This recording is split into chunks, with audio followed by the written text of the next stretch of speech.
Allah anu maha sagala-galana.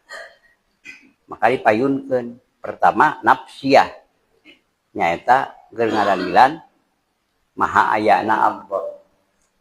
Nu kadua kidam bako muhola patulil hawa bisi eta disimpen dina salbiah keur naon kangge nyabut bisi boga sangkaan Allah kakurangan.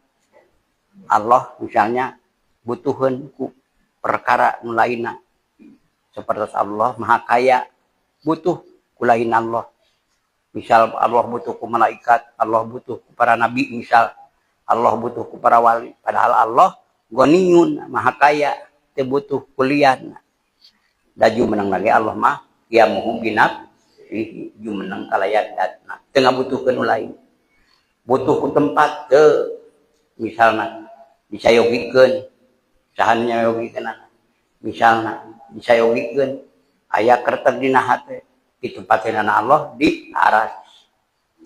Teu aya keterangan bahwa Allah di aras.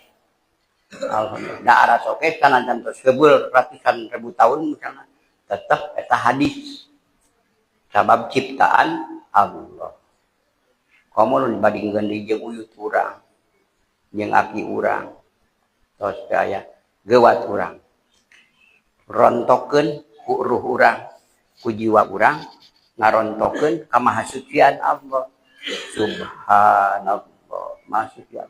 Bisi aya bersitan hate anu lain-lain, bisi aya kerteg manah anu lain-lain.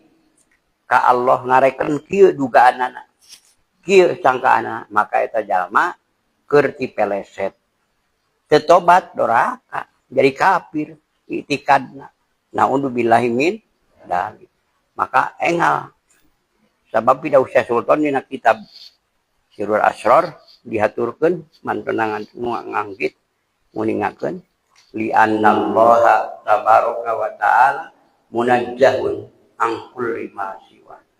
Saya tosna nyana Allah Subhanahu wa taala maha suci tina sanesantan perkara anu di naonkeun dibanding-banding jeung lian Allah.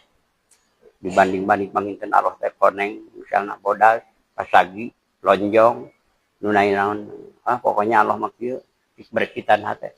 Tah mulai jelema ieu ti soledat akidahna. Anu akhirna bengkok sinemah ti Allahna teu dijadikeun taubat keur dirina balik deui ka Allah anu sanyana, maka eta jalma salila na we ti peleset sesat.